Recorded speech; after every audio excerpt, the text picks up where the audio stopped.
graça e a paz do nosso Senhor Jesus Cristo. Amém, irmãos? Nós estamos iniciando mais um culto. Vamos louvar, vamos adorar a Deus, vamos buscar a presença daquele que vive e reina, porque nós dependemos dele. Nós cremos no Senhor Jesus.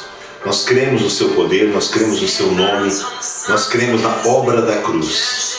Nós somos a igreja do Senhor. Nós somos filhos de Deus, escolhidos por ele, designados para um propósito perfeito. Fomos chamados para ser um com o Pai. Fomos chamados para ser corpo de Cristo. Fomos chamados para sermos anunciadores, proclamadores das virtudes de Cristo, aquele que vive e reina, aquele que é o nosso Deus, aquele que é o Todo-Poderoso, aquele que sabe todas as coisas. Por isso nós louvamos ao Senhor. Eu oro ao Senhor, Pai, em nome do Senhor Jesus. Hoje, nesse dia tão especial que o Senhor fez para nós, nós louvamos e adoramos a Tua presença. Eu invoco a presença e a manifestação do Senhor nos lares dos meus irmãos, assim como aqui, onde nós estamos compartilhando a palavra de Deus. Eu oro para que o Senhor possa tocar cada vida, cada um que estará assistindo esse vídeo, que ele possa ser tocado pelo Teu Espírito Santo. Nós sabemos que para o Senhor não há limites, para o Senhor não há barreiras, para o Senhor não há nada que possa impedir. Por isso nós contamos contigo, contamos com a Tua manifestação, contamos com o Teu favor, a Tua graça, que sempre é em nós e através de nós. Por isso nós Te louvamos e Te bendizemos. Esse é o dia que o Senhor fez para nós, por isso nós nos alegramos no Senhor. Toca-nos profundamente, fala conosco através da Tua palavra, que os meus irmãos possam louvar ao Senhor com todo o coração. Não importa a distância, não importa que o culto é virtual, importa que o Senhor é Deus e importa que o Senhor é por nós. Se o Senhor agir, quem vai poder impedir? Nós confiamos no Senhor. Nós louvamos ao Senhor que vive e reina, ao Deus da nossa salvação. Bendito seja Deus, que não nos rejeita a oração e nem aparta de nós a sua graça. Por isso nós Te louvamos e Te bendizemos como igreja, em nome do Senhor Jesus.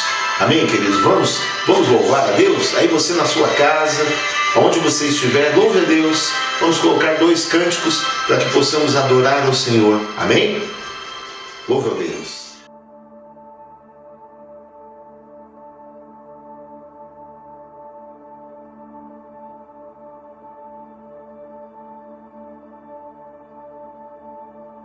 Tu étais là dès la création, Fils unique du Dieu très haut. Les mystères de Ta gloire révélés, en toi Christ notre Seigneur. Oh, ce nom est si merveilleux, oh, ce nom est si merveilleux, le nom de Jésus-Christ, mon roi. Oh, ce nom est si merveilleux, sa beauté sans pareil.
coro celestial que eternamente diz: Santo, Santo, Santo, Santo, Santo, Santo, Santo, Santo, Santo, Santo, Santo, Santo, Santo, Santo, Santo, Santo, Santo.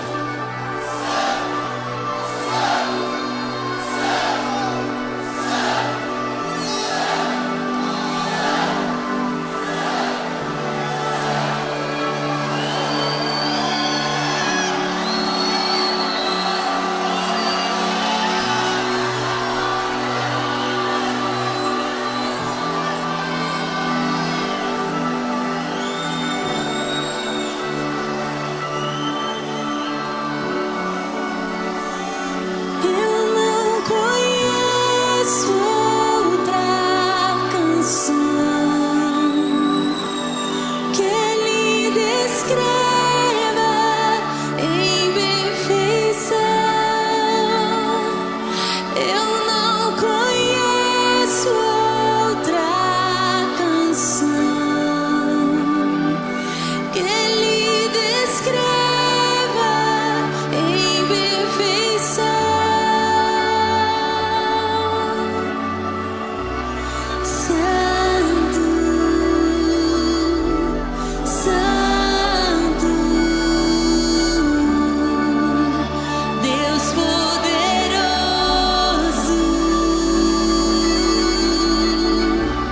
Santo, Santo, Deus poderoso.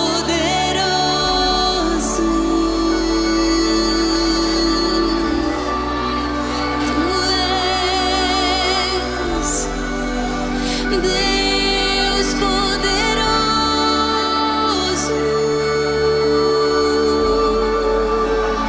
Deus poderoso.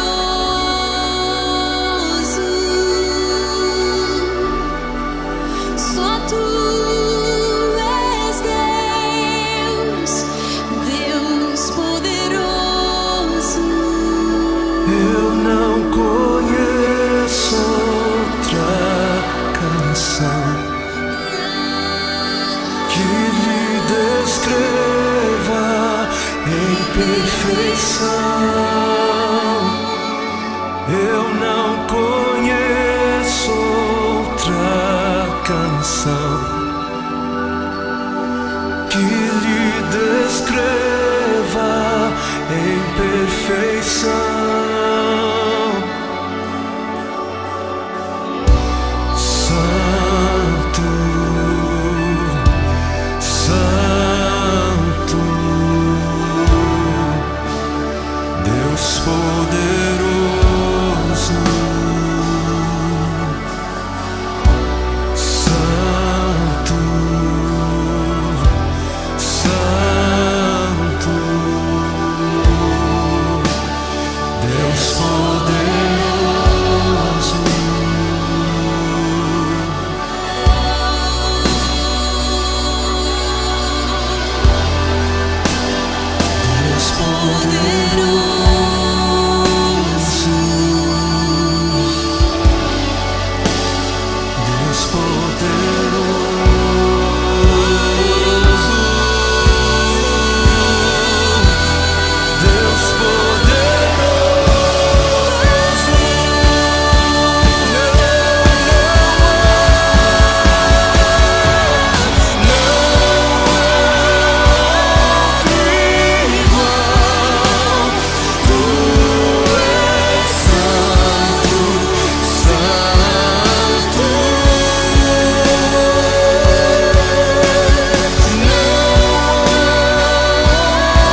Queridos irmãos, eu quero compartilhar com os amados uma palavra a propósito dos nossos dízimos e ofertas.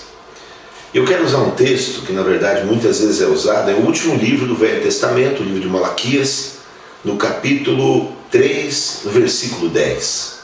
Irmãos, a palavra de Deus diz: trazei todos os dízimos à casa do tesouro, para que haja mantimento na minha casa, e provai-me nisto, diz o Senhor dos exércitos, se eu não vos abrir as janelas do céu e não derramar sobre vós bênção sem medida.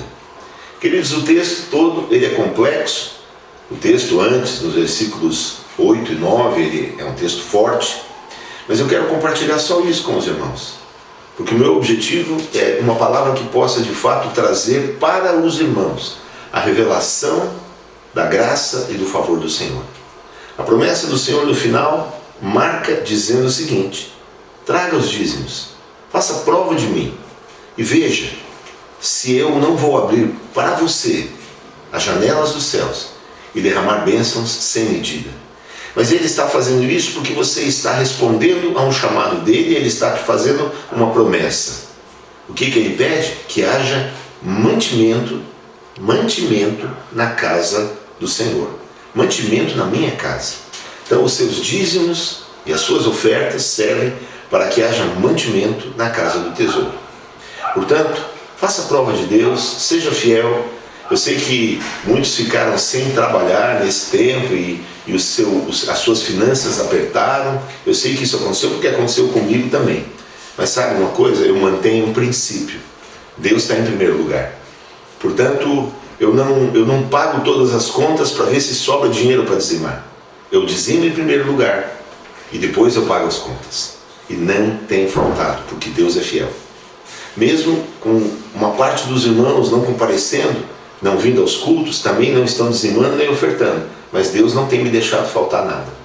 Portanto, eu quero dizer para você, assim como Deus é fiel comigo, Ele é fiel com você. Faça prova de Deus, seja um instrumento, responda ao Senhor e deixa Deus te abençoar. Amém? Eu vou orar por você para que o Senhor possa manifestar revelação e possa te abençoar tremendamente. Senhor, eu oro a respeito e a propósito da Tua palavra, no livro de Malaquias, que diz: trazei todos os dízimos à casa do tesouro.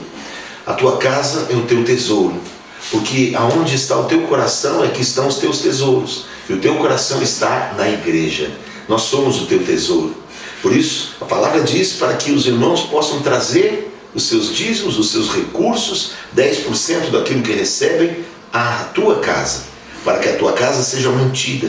E como os irmãos vão trazer para manter a tua casa como um coração abençoador, o Senhor vai responder, fazendo com que as bênçãos sem medida sejam derramadas sobre eles. O Senhor abre as janelas dos céus e derrama bênçãos sobre os meus irmãos. Eu oro para que o Senhor manifeste a tua graça, manifeste o teu poder sobre cada irmão que está ouvindo essa palavra, para que ele tenha revelação, para que ele responda ao Senhor, para que ele não coloque as outras coisas em primeiro lugar, mas que as primícias do que ele recebe sejam do Senhor. Abençoa os teus filhos, Pai amado. Abençoa, trazendo melhoria no emprego, trazendo, Deus, cidadania, trazendo permissão para estar nesse país, trazendo os melhores empregos, trazendo oportunidades, Deus, de terem as suas próprias empresas. Abra as portas para os meus irmãos, abra as portas, dá para eles moradia que eles necessitam, dá para eles condições de terem uma vida abençoada e de serem usados pelo Senhor nesse país, pois foi para isso que o Senhor se manifestou na cruz do Calvário, Senhor Jesus, para fazer com que a obra de Deus seja manifesta e desfazer as amarras do inimigo. Por isso eu quero abençoar os meus irmãos, e aquele que crê e recebe, diga amém.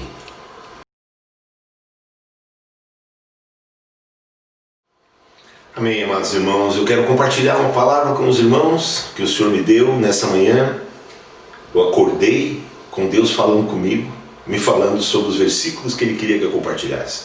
É muito precioso acordar, ser acordado pelo Senhor. Não importa que você está com sono, que é muito cedo, porque quando você é acordado pelo Senhor, isso é muito precioso. E a palavra que eu quero compartilhar com os irmãos, o título é O Propósito Eterno da Vida. Portanto, o Senhor tem um propósito eterno para o qual Ele nos criou. E eu quero compartilhar sobre isso. Deus, queridos, nos criou para a vida.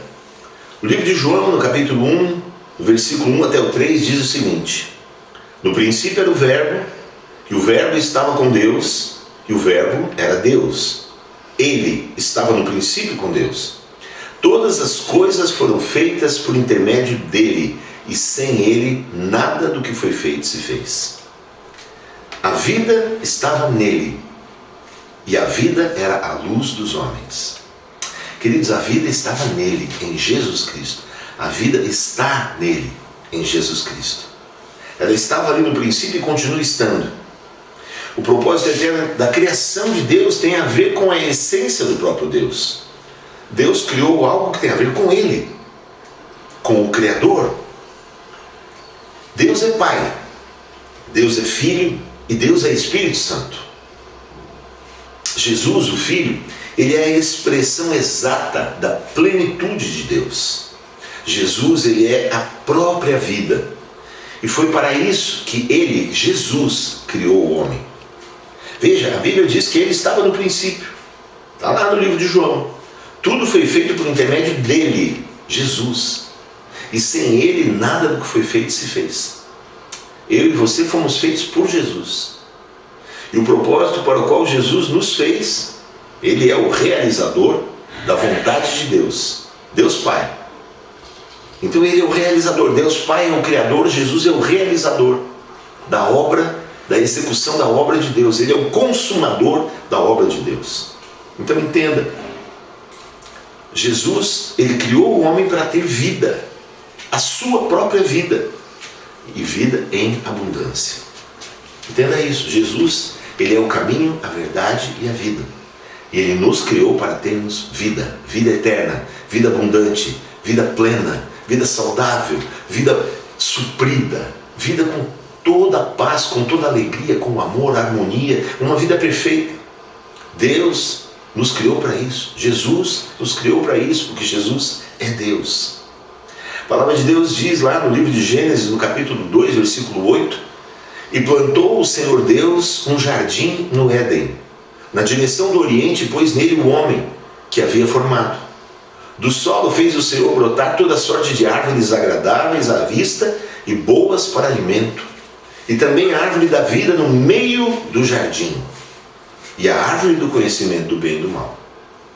Olha só, e também a árvore da vida no meio do jardim, e a árvore do conhecimento do bem e do mal. Por que eu estou enfatizando dessa maneira? Que quando Deus criou o homem, ele colocou o homem num jardim repleto de provisão, representado pelas árvores de todas as espécies. É o que diz o texto. Nele pôs o homem, que havia formado, e do solo fez brotar toda sorte de árvores agradáveis à vista e boas para alimento. Então as árvores eram agradáveis à vista, a natureza de Deus é linda, e boas para alimento. Deus deu alimento para o homem. Deus deu também desfrute, uma árvore bonita, frondosa, uma sombra. Deus deu algo para ser bênção na vida do homem. Mas a Bíblia nos mostra que ele colocou no meio do jardim uma árvore.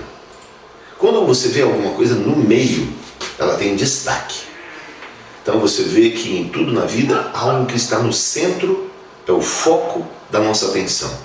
Então quando a gente fala que alguém está no centro das atenções, no meio das atenções, é porque isso tem valor. A gente fala que nós temos no meio do nosso ser a presença do Espírito, no centro do nosso ser, que Deus é o centro das nossas vidas.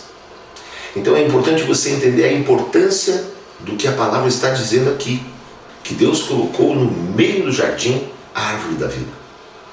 Então Deus criou o homem para que ele pudesse ter sustento e prazer nessa existência.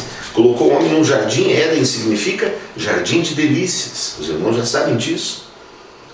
E propositadamente, no meio do jardim, no local mais importante, ele pôs essa árvore, a árvore da vida, onde o homem sempre ia precisar passar. Ele sempre ia precisar passar pelo meio do jardim. E aí ele ia passar por essa árvore, demonstrando que desde o princípio, aquilo que teria real importância para ele era que o homem se alimentasse da vida. Depois, em último lugar, se você ver nessa narrativa, em último lugar, a palavra cita também a árvore do conhecimento do bem e do mal. Não é dado um destaque para ela. Ela é colocada em último lugar. Então Deus mostra o alimento básico, né? O desfrute básico, árvores de toda a espécie, no meio do jardim, a árvore da vida e a árvore do conhecimento do bem e do mal. Eu estou propositadamente fazendo isso porque foi exatamente o que Deus falou comigo de manhã. Então, queridos, o fato é o seguinte: Deus orientou o homem, inclusive com clareza, do que ele deveria fazer e o que ele não deveria fazer. Deus orientou o homem, disse para ele comer de todas as árvores do jardim, mas daí Deus fez um destaque. Veja, agora Deus destacou o que ele não deveria fazer. Mas da árvore do conhecimento do bem e do mal ele não poderia comer. Não poderia. Veja, não poderia comer, porque a consequência seria que ele ia morrer. Então Deus criou o homem à sua imagem e semelhança, portanto com a capacidade de poder decidir sobre as suas ações. Deu-lhe opções para a sua existência, em semelhança da existência do próprio Deus, porque Deus decidiu criar o homem. Deus tem o poder de decisão. E ele criou um homem à sua imagem e semelhança. Ele não poderia criar um homem à sua imagem e semelhança se este homem não pudesse ter o poder de decidir. Então veja, o homem não pediu para ser criado. Isso é uma decisão de Deus. Mas depois que Deus criou o homem, Deus orientou o homem naquilo que ele deveria fazer e aquilo que ele não deveria. Deus colocou os limites para o homem. Deus ensinou, mas deixou o homem decidir. Isso é uma coisa que precisa ficar muito clara. Deus te deu livre arbítrio depois da criação. Eu creio também, esse meu pensamento, você não é obrigado a pensar como eu, que Deus também te deu livre arbítrio depois da salvação. Eu de fato creio que nenhum homem poderia escolher a Deus, porque nós estávamos corruptos, nós estávamos irremediavelmente proscritos e condenados à morte eterna. Deus decidiu nos salvar. Agora, como Deus decidiu, quem que ele escolheu, isso é uma coisa dele. Ele é Deus, ele decide como ele quer. Se você foi escolhido, dê glória a Deus por isso. Eu fui, dou glória a Deus. Portanto, amados, o fato é o seguinte: o homem tinha diante de si, e continua tendo até hoje, opção para escolher. Então ele tinha que escolher, né, entre aquilo que o próprio Deus direcionou, em semelhança da existência do próprio Deus, né? Ele tinha como escolher a vida, a árvore da vida, que representa a vida com a qual o próprio Deus vive, ou a morte. Ele estava diante de uma decisão, a vida ou a morte. Acontece que, se ele comesse daquilo que matava, seria o fim da sua existência e a separação do propósito de Deus, pois Deus criou o homem para viver eternamente. Por isso ele colocou uma árvore da vida. E caso você tenha dúvida sobre isso, leia que depois que o homem caiu, Deus limitou e não deixou mais ele ter acesso à árvore da vida, para que ele não vivesse eternamente. Aí você fala, pastor, mas ele não queria que o homem vivesse eternamente? Sim, mas vivesse eternamente com ele, não afastado dele. Se o homem, depois do pecado, comesse da árvore da vida, ele ia viver eternamente afastado de Deus. Mas Deus tinha um plano, Deus tinha um resgate. Por isso ele não permitiu e colocou uma espada refulgindo para que o homem não pudesse chegar perto da árvore da vida. Antes o caminho estava aberto, agora foi fechado.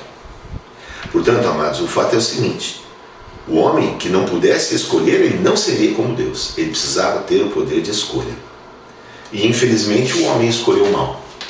Por que o homem escolheu mal? Porque foi incitado pelo diabo. A mulher foi incitada a escolher algo que para ela era desejável, agradável aos olhos e desejável para dar entendimento. Ou seja, Deus não fez uma árvore do conhecimento do bem e do mal feia, repugnante. Não, tudo que Deus faz é perfeito e é lindo. Mas Deus orientou, não como. O que aconteceu? A mulher não acreditou que ia morrer. O homem também não ligou, não se importou.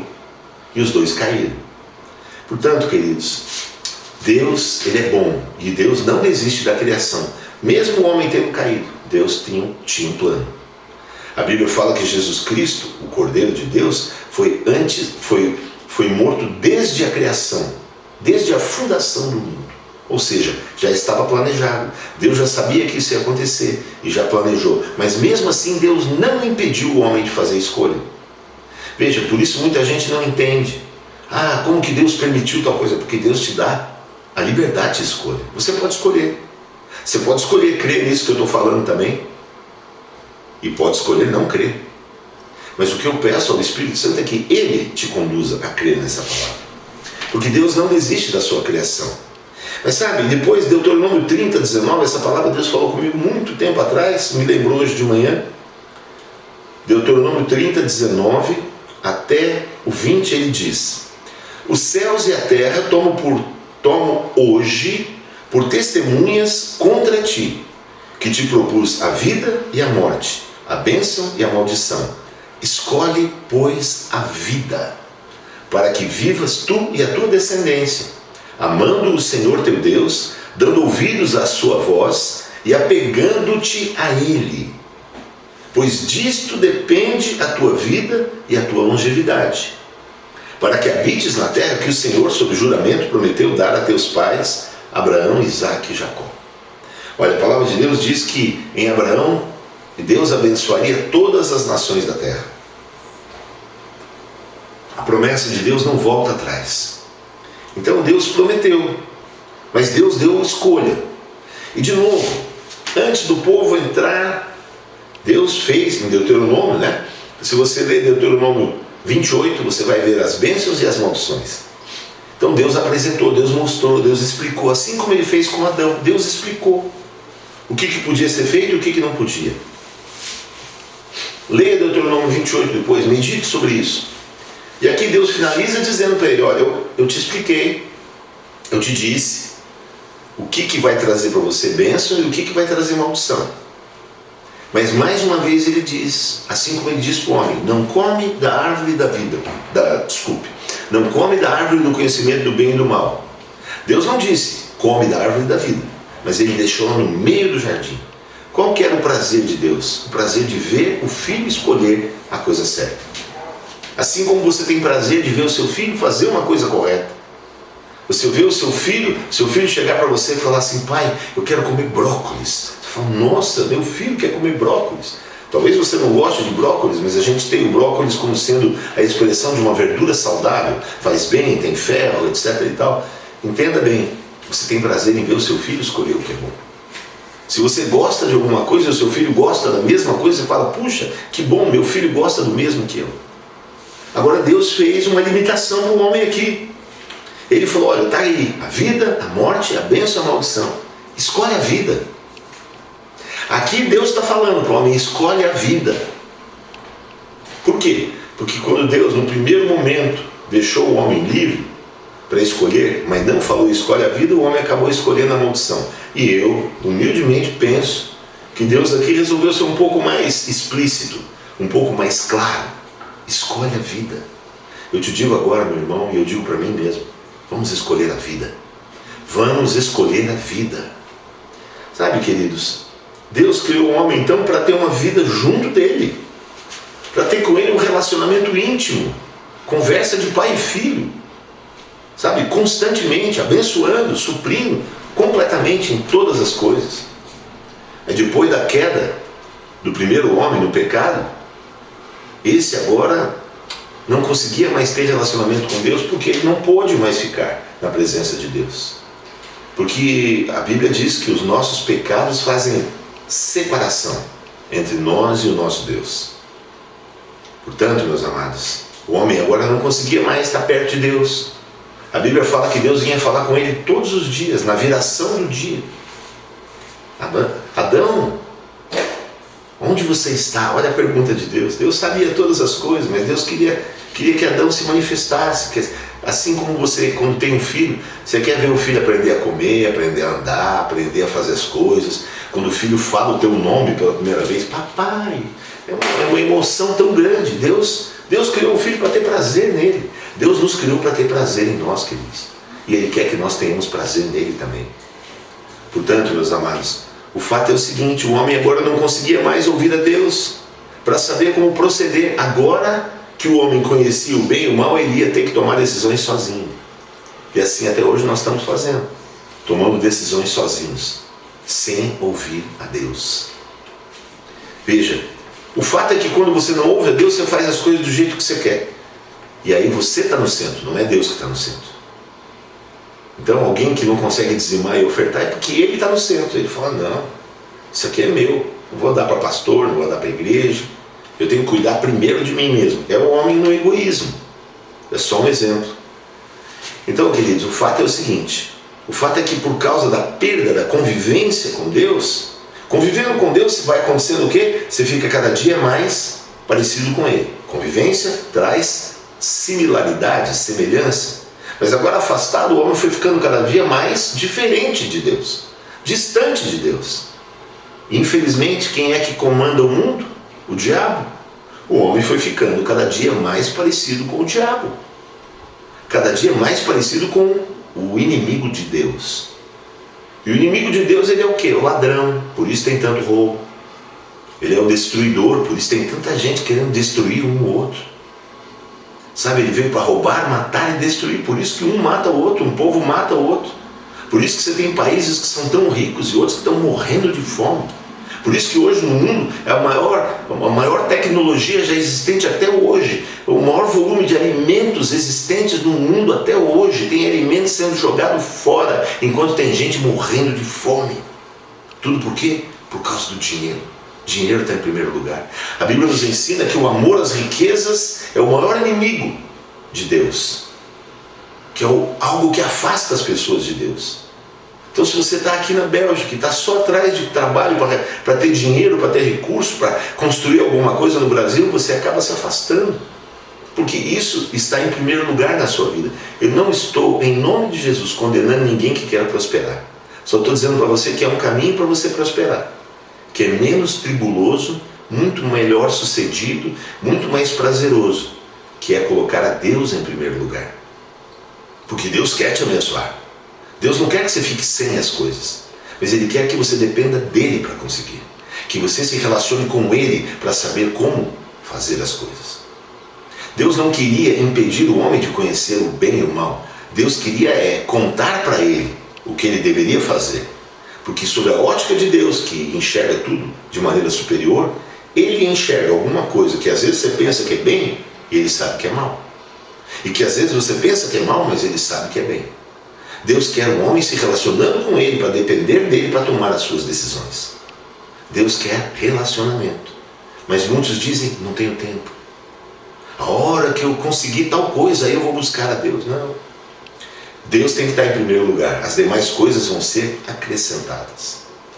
Portanto, meus amados e queridos irmãos preciosos, o Senhor, Ele não desiste do seu propósito. Porque agora o homem, por causa do pecado cometido, agora ele estava com problema, porque a terra foi amaldiçoada por causa dele.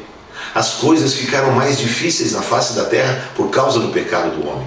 Agora ia ter cardos e abrolhos, espinhos, dificuldades. Agora o homem ia ter que lavrar a terra, ia ter que suar, se esforçar para conseguir. O que antes ele tinha para desfrutar, agora ele ia ter que se esforçar. Então, queridos, o fato é que o Senhor não desiste de ter uma convivência com a sua família. Deus criou o homem para ser família. E Deus agiu para que o objetivo para o qual Ele criou o homem fosse restaurado. Fosse plenamente restaurado. E assim Deus agiu. Eu estou usando uma certa ótica, da visão bíblica. Deus agiu escolhendo um homem.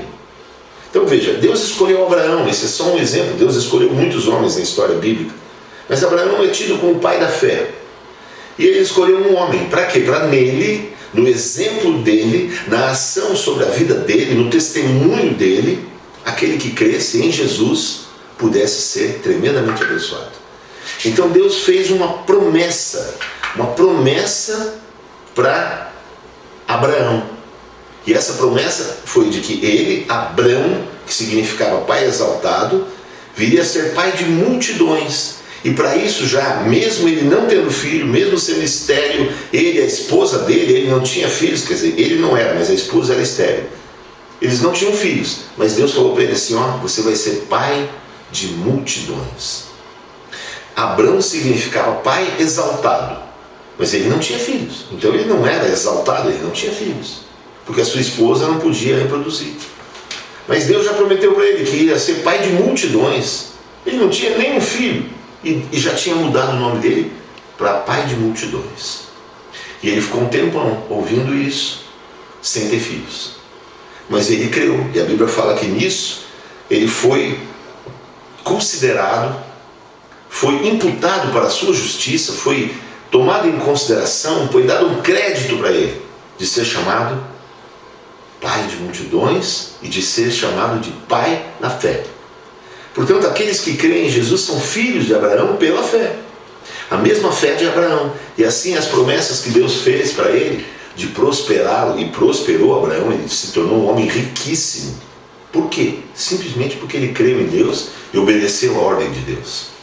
Sai da tua terra, da tua parentela e vai para a terra que eu te mostrarei. De ti farei uma grande nação. Ele creu e saiu e foi. Então veja, você saiu da tua terra, saiu da tua parentela, veio para a terra que Deus te mostrou? Ou você veio para a terra que você estava só interessado em ganhar dinheiro? Agora a questão é a seguinte: se Deus te trouxe, se você não foi impedido de vir, Deus quer te abençoar nesse lugar. Mas Deus quer te abençoar da forma dele. Deus quer que você seja, em primeiro lugar, usado para ser um instrumento de salvação, para que daí as demais coisas sejam acrescentadas. Abraão foi um instrumento de Deus para ganhar aquela terra. Então, queridos, o fato é que Deus escolheu Abraão para abençoar esse homem tremendamente, para que os demais homens pudessem conhecer o tipo de vida que um filho de Deus tem. O tipo de vida que alguém que anda com Deus recebe, que vive. Alguém que conhece a Deus, para que também os outros pudessem se interessar em conhecer a Deus, em seguir a Deus, para que se convertessem dos seus maus caminhos. É para isso que serve o testemunho dos filhos de Deus. E as pessoas que encontravam com Abraão falavam: nossa, a gente reconhece que realmente você é de Deus e que Deus te abençoa tremendamente. As pessoas reconheciam isso. As pessoas se curvavam diante desse poder. Então Abraão cumpriu o seu propósito. Você também foi chamado para cumprir o seu propósito. As pessoas precisam reconhecer que você é de Deus. E para isso, você precisa buscar Deus. Então, durante toda a história bíblica, o Senhor escolheu seus representantes para mostrar a sua vontade, para se fazer conhecido dos homens. Sabe? Porque os homens, vivendo no pecado, não podiam mais saber quem é o verdadeiro Deus. E assim também o Senhor escolheu um povo. Assim como ele escolheu Abraão, nele ele estabeleceu uma descendência. Ele deu um filho chamado Isaac, e Isaac teve os seus filhos, né? Jacó e Esaú. Jacó acabou ganhando a primogenitura de uma maneira não, segundo nossa ótica, não correta, mas ele amou aquilo que Deus tinha. Você ama aquilo que Deus tem? Deus te chamou para cumprir um propósito. Você ama isso? Ou você está desprezando que nem Esaú, que não ligou para a sua primogenitura? Primogenitura fala de um direito de ser um sacerdote, de ser alguém que conduz a família ao caminho de Deus. A família cresce quando nós ganhamos outras pessoas e conduzimos elas a Jesus. Jacó quis muito isso. Esaú desprezou isso. Não despreze aquilo que Deus fez, não torne a graça de Deus vã. Então veja, Deus escolheu esse povo, os judeus, para ser um povo que as pessoas olham e falam: nossa, eles são abençoados mesmo. Olha a história dos judeus, mesmo eles tendo negado Jesus, como Deus abençoou esse povo. É o povo mais rico da face da terra. São os donos da economia dos Estados Unidos, que é o país mais rico do mundo. Eles estão em todos os lugares. Então, lá em Deuteronômio 7,6, a Bíblia diz: porque tu és povo santo ao Senhor teu Deus, o Senhor teu Deus te escolheu para que ele fosse seu povo próprio de todos os povos que há na terra. Um povo de propriedade exclusiva de Deus. Você vê em 1 Pedro 2,9 e fala isso, que nós somos raça eleita, nação santa, povo de propriedade exclusiva de Deus, a fim de proclamar as virtudes daquele que nos tirou das trevas e nos trouxe para o seu reino de luz. Você foi chamado para falar de Jesus. Esse é o seu primeiro encargo, deve ser o seu primeiro objetivo. E as demais coisas vão ser acrescentadas. João 1,17 diz: porque a lei foi dada por intermédio de Moisés, a graça e a verdade vieram por meio de Jesus. Por quê? Porque Deus escolheu um povo e deu a eles a lei, através de Moisés, para que eles pudessem conhecer o padrão de vida que eles tinham que ter, para serem na prática o povo de Deus. Os mandamentos da lei mostraram tudo o que eles deveriam e tudo o que eles não deveriam fazer, porque afinal o homem, herdeiro do pecado de Adão, agora anda sobre aquilo que é certo ou errado, para escolher entre o bem e o mal. Por isso Deus deu as regras. Vocês querem viver de acordo com o bem e o mal? Então está aqui, ó. Isso aqui você pode, isso aqui você não pode. De novo, Deus explicou. No começo era só para desfrutar, era só uma coisa que não podia fazer. Agora eram muitas coisas que não podia fazer. E muitas que precisavam ser feitas. O que aconteceu? Infelizmente a natureza pecaminosa da carne, contaminada desde Adão, não consegue viver o padrão de Deus. Por quê? Porque é irremediavelmente corrupta. Dessa forma nós vemos em toda a trajetória do povo de Deus uma vida com altos e baixos, altos e baixos. Ora em liberdade, ora presos. Tempos de escravidão, tempos de liberdade. Você vê ali em relação aos demais povos, né? Eles faziam o que era errado, Deus mandava outro povo para dominar sobre eles. Aí eles se arrependiam, pediam perdão, Deus removia, Deus libertava. Daí a pouco eles se esqueciam de Deus, se desviavam de novo. Iam atrás das riquezas, iam atrás do dinheiro, iam atrás dos outros deuses que ofereciam coisas. Os deuses desse mundo. Mas o Senhor sempre foi bom e sempre cuidou deles. Portanto, meus amados, eles seguiam a outros deuses fazendo as suas próprias vontades. Né? Então, como que eles agiam? Em tempo de abundância e vitória, eles esqueciam de Deus, seguiam outros deuses. Aí quando vinha a tribulação, vinha a luta, se arrependiam, clamavam, pediam para o Senhor, e o Senhor vinha e os socorria. 1 Samuel 12:10 diz: E clamaram ao Senhor e disseram: Pecamos, pois deixamos o Senhor e servimos aos Baalins e Astarotes. Agora, pois, livra-nos da mão dos nossos inimigos e te serviremos. Olha só, o homem falando com Deus o seguinte: se o Senhor me aliviar, eu vou te servir. Tem muita gente que está vivendo hoje ainda assim. Senhor, se o Senhor fizer tal coisa, eu vou te servir. Ainda está fazendo proposta para Deus. E sabe, Deus é tão bom que Ele faz. Mas você vai viver assim até quando? Entenda, se é que você está vivendo assim. Mas entenda, o povo de Deus, você não se sente irritado quando você lê a Bíblia? Quando você vê o povo de Deus constantemente fugindo? Portanto, meus queridos, o fato é o seguinte: não foi assim que Deus nos criou para viver. Deus criou o homem para viver junto a Ele, sabe? Deus não criou o homem para viver desgarrado, para viver fazendo coisas que Ele quer, do jeito que Ele quer, né? A questão é que a carne, depois do pecado original, estava condenada à morte. Então a carne não consegue viver a vida de Deus. O homem na carne pende para o mal. Não tem como ele viver aquilo que Deus tem. Não tem como você cumprir nem os 10 mandamentos. Nem o primeiro mandamento você consegue cumprir na carne. Então, queridos, o fato é o seguinte: a carne estava condenada à morte.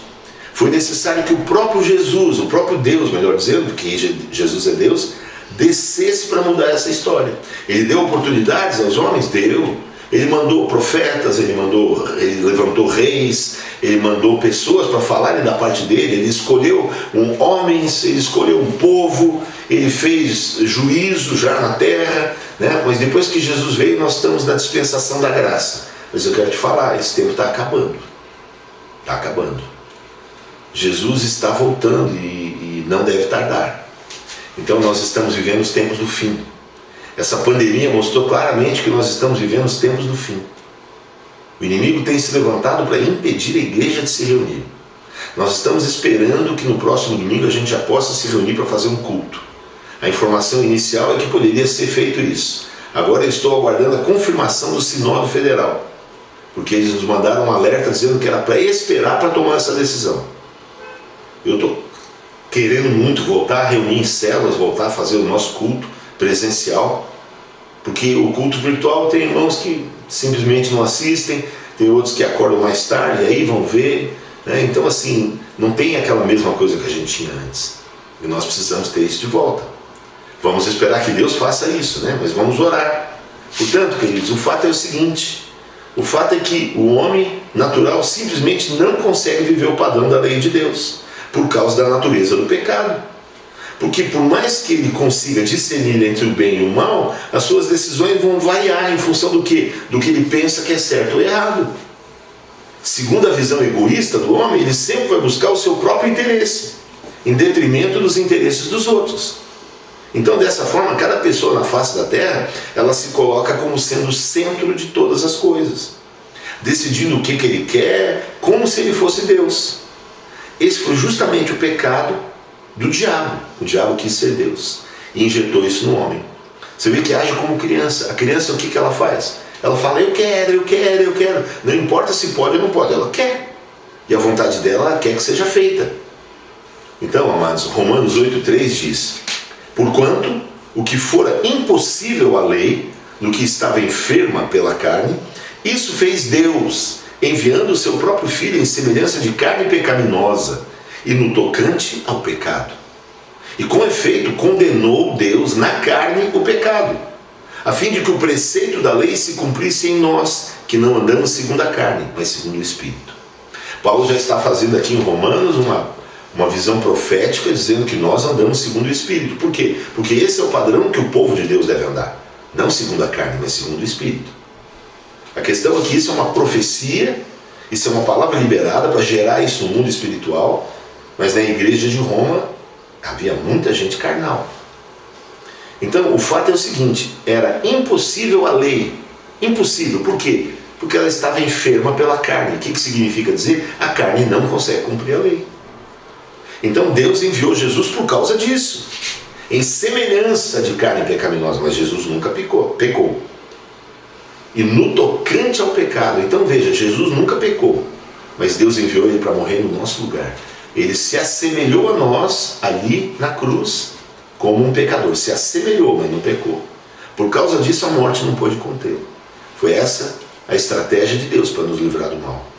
Então dessa forma, o próprio Deus Filho, que já estava preparado para realizar essa obra maravilhosa da salvação do mundo, desde o princípio de tudo, ele veio para restaurar a criação. O que significa isso? Restaurar a comunhão perdida com Deus Pai. Por isso que ele fala que ninguém vem ao Pai a não ser por mim. Então veja, o principal alimento que Deus havia criado para o homem lá no Éden, a vida representada por aquela árvore, agora estava no Deus homem, que viveu na terra, entre os demais homens. Para quê? Para ser o seu alimento. Hoje é dia de ceia. E nós estamos compartilhando a propósito para dizer o seguinte: Jesus, hoje, ele é o alimento da vida. Por isso que ele diz, eu sou o caminho, a verdade e a vida. Por isso ele diz, aquele que come de mim tem parte comigo. Então ele, o verbo vivo, está lá em João, no capítulo 1, versículo 14, o verbo vivo se fez carne. A palavra se transformou num homem, em carne. Viveu entre nós, cheio de graça, ele veio para nos dar graça e verdade. Conhecereis a verdade vos libertará.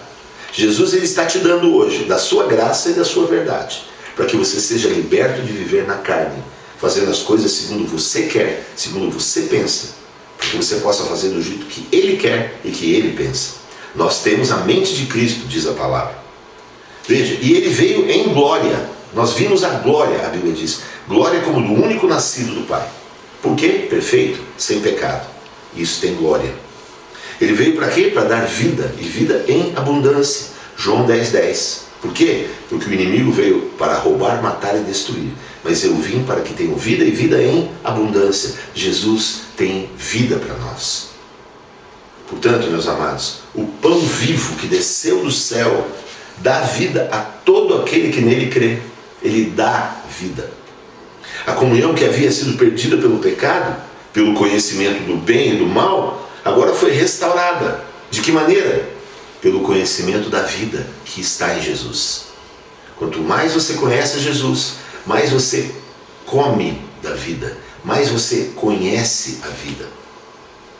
E isso é para toda a eternidade. Porque a Bíblia diz que a vida eterna é essa: conhecer a Deus, o único Deus verdadeiro, e a Jesus Cristo, o seu Filho, a perfeita imagem de Deus, a quem ele enviou.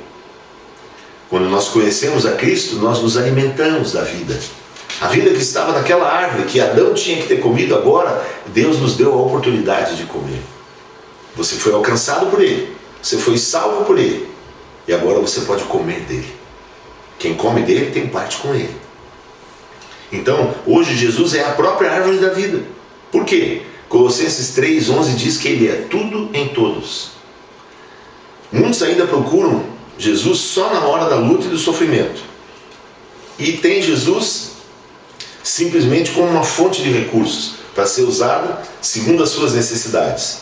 Ainda numa visão egoísta. Ainda numa visão do bem e do mal. Então você vai em alguma coisa da igreja se você acha que é bem. Se você acha que é mal, você nem dá bola e não aparece.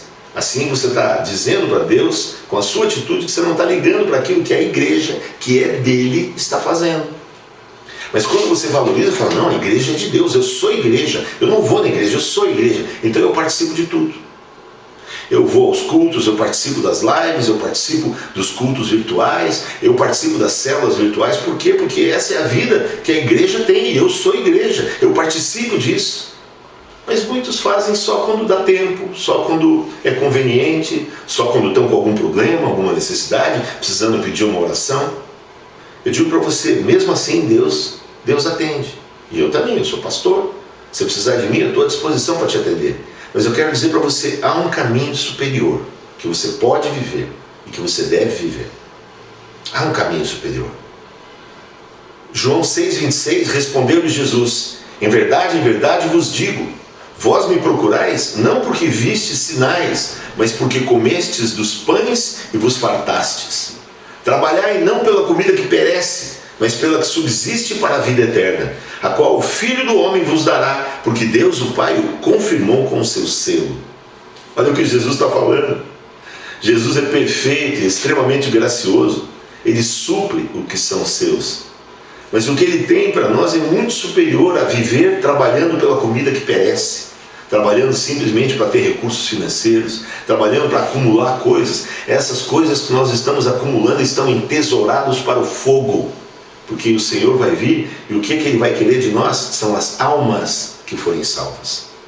Então entenda, são as vidas que importam para Deus, não são os bens financeiros. Por isso Ele pode te dar o que você precisa, mas você precisa buscar em primeiro lugar o reino dos céus.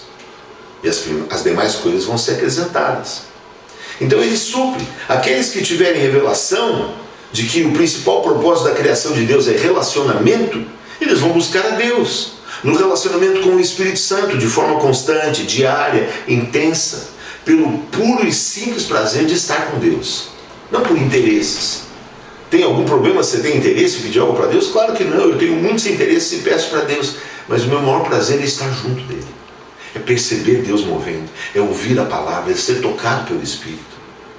Sabe, esses que ouvirem essa palavra hoje, forem tocados, eles vão ouvir a voz de Deus falando o quê? Palavras de vida eterna. Quando Jesus fez essa pregação aqui, falando, que vocês estão aqui só porque comeram pão a fartar, muitos deixaram Jesus. E aí ele perguntou para os apóstolos, e vocês, não querem ir também? Não querem me deixar? Aí Pedro falou, para onde nós iremos, se só o Senhor tem as palavras de vida eterna? Então, meus amados irmãos, Jesus declarou, e eu quero dizer para você, e Ele ensinou, quem buscar a Deus, através das disciplinas da fé, da vida de oração, da percepção espiritual, da vida no Espírito, porque você recebeu o Espírito Santo, Ele habita em você, e a Bíblia diz, se temos o Espírito, andemos também no Espírito. Você precisa ter uma vida de oração, você precisa participar dos eventos da igreja, você precisa estar junto com o povo, você precisa se encher do Espírito, para você poder ouvir essas coisas e fazer sentido para você. Senão você sempre vai achar que estão cobrando algo de você. Não, eu estou te ensinando o caminho que eu preciso andar e você também. João 6,35, declarou-lhes, pois, Jesus, eu sou o pão da vida. O que vem a mim jamais terá fome, e o que crê em mim jamais terá sede. Vá a Ele vai saciar a sua fome e a sua sede. Você tem sede do quê? Veja, vá a Jesus, Ele tem a verdadeira bebida, o sangue é a verdadeira bebida, a carne é a verdadeira comida, coma dele, beba dele. Em verdade, João 6,48 diz: em verdade vos digo, quem crê em mim tem a vida eterna. Eu sou o pão da vida. Vossos pais comeram maná no deserto e morreram. Este é o pão que desce do céu, para que todo o que dele comer não pereça. Eu sou o pão vivo que desceu do céu. Se alguém dele comer, viverá eternamente. E o pão que eu darei pela vida dele, pela vida do mundo, é a minha carne. Disputavam, pois, os judeus entre si, dizendo: como pode este dar-nos a comer a sua própria carne? Respondeu-lhe Jesus: em verdade vos digo, se não comerdes a carne do Filho do Homem e não beberdes o seu sangue, não tendes vida em vós mesmos. Olha só, hein? Quem comer a minha carne e beber o meu sangue tem a vida eterna, e eu o ressuscitarei no último dia. Pois a minha carne é verdadeira comida e o meu sangue é verdadeira bebida. Quem comer a minha carne e beber o meu sangue permanece em mim e eu nele, assim como o Pai que vive me enviou, e eu igualmente vivo pelo Pai. Quem de mim se alimenta, por mim viverá. Coma dele, você vai viver por ele. E quem vive por ele tem tudo o que ele tem. Portanto, muitos estão ansiosos quanto ao que vão comer ou beber. E Mateus 6,25 diz: por isso vos digo, não andeis ansiosos pela vossa vida, quanto ao que haveis de comer ou beber, nem pelo vosso corpo, quanto ao que haveis de vestir. Não é a vida mais do que o alimento, e o corpo mais do que as vestes? Observai as aves do céu, não semeiam nem colhem, nem ajuntam em celeiros, contudo vosso Pai Celeste as sustenta. Porventura não valeis vós muito mais do que as aves? Filipenses 4,6 diz: não andeis ansiosos de coisa alguma. Em tudo, porém, sejam conhecidas diante de Deus as vossas petições, pela oração e pela súplica, com ações de graças. E a paz de Deus, que excede todo entendimento, guardará o vosso coração e a vossa mente em Cristo Jesus. Quem tem vida devocional, quem busca a Deus, recebe o que Deus tem. Não anda ansioso, não anda preocupado, não tem medo, e recebe tudo o que Deus tem. E acima de tudo, a paz de Cristo, que excede todo entendimento. Quem confia em Deus, quem busca a Deus, tem relacionamento com Deus, está dentro do propósito original que Deus o criou. Ter relacionamento. Quem tem relacionamento com Deus, confia em Deus. Quem confia em Deus, jamais será abalado. Por isso, tudo que nós necessitamos, queridos, é o conhecimento do Pai. É o que Ele nos orienta a fazer. E o que Ele nos orienta a fazer é simplesmente pedir, crendo que receberemos. Mas só consegue perceber isso com revelação da parte de Deus quem busca a Deus constantemente. Através da oração, com jejuns, com a leitura da palavra, pois é assim que nós nos tornamos mais sensíveis à voz de Deus. É assim, buscando a Deus, sabendo as direções de Deus. Quem não busca a Deus não consegue perceber. E quem não consegue perceber, age na força do braço. E quem age na força do braço tem muita dificuldade para conseguir as coisas. Quem busca a Deus, ouve a Deus, segue a direção de Deus e Deus o abençoa. Então entenda isso, que você tem a revelação da parte de Deus, que a intimidade, com Deus, você vai perceber o quanto Ele é bom, quanto Ele quer te abençoar. E quanto mais Ele te abençoar, mais você vai querer estar com Ele. Você não vai estar com Ele só nas horas que você achar importantes, que você achar oportunas. Você vai querer estar com Ele o tempo todo. Você vai orar o tempo todo, no sentido de estar conectado a Deus. Orar sem cessar. Veja, talvez você possa só buscar a Deus quando você tiver interesse. E Deus é tão bom que Ele vai te abençoar. Mas os interesseiros vão receber bênçãos de Deus. Porque Deus é um Pai maravilhoso.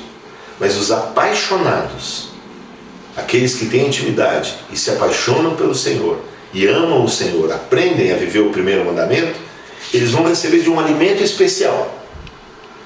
Eles vão reinar com Cristo e vão receber um alimento especial, está na palavra.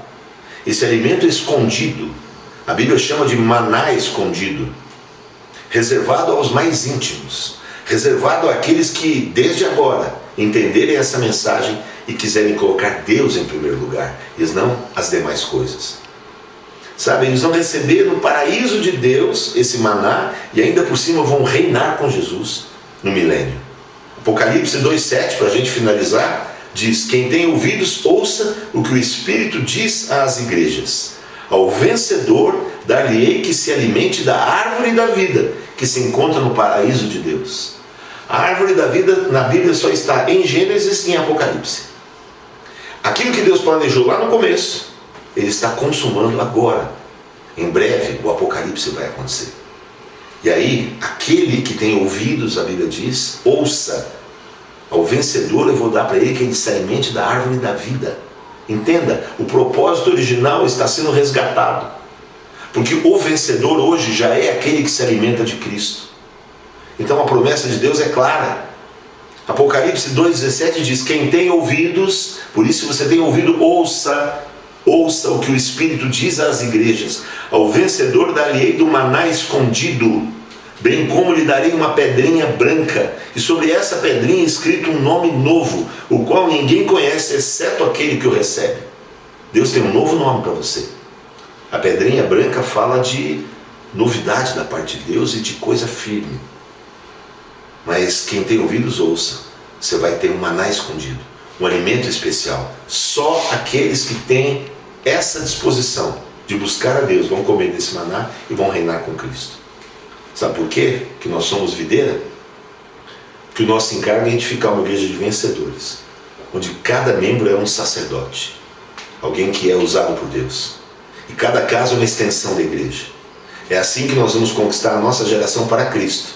E as nossas células vão se multiplicar ao menos uma vez ao ano. Eu declaro isso sobre a sua vida, que o Espírito Santo possa te conduzir a toda a verdade. Hoje é dia de ceia, e a Bíblia diz para nós, quando cearmos, fazemos memória de Cristo. Portanto, nós vamos agora à ceia. Prepare os seus alimentos agora e vamos cear ao Senhor.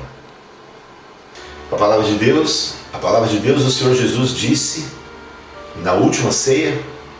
Ele pegou o pão, partiu, deu aos discípulos, depois pegou o cálice, deu aos discípulos, e ele falou: fazei isso em memória de mim. Porque quando vocês cearem, vocês estarão anunciando a minha morte.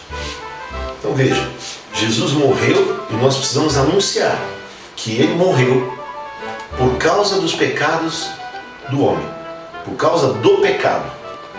E lá ele tomou sobre si os nossos pecados.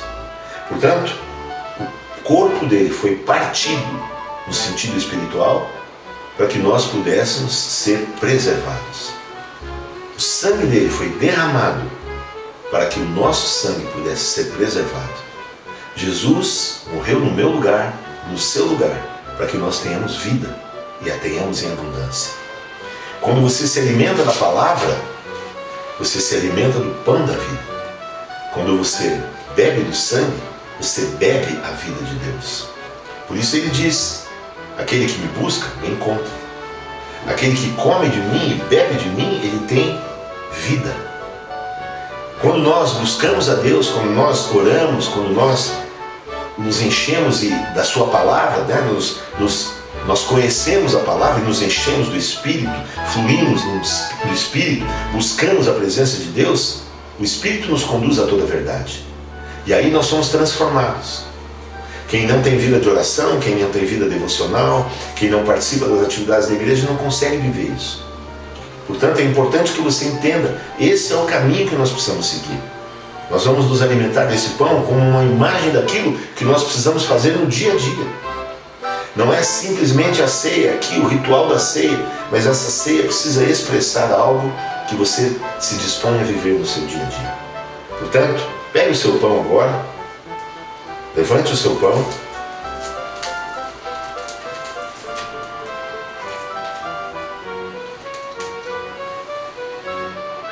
e declare comigo: Senhor Jesus, este pão representa o teu corpo, que foi moído na cruz por nossa causa.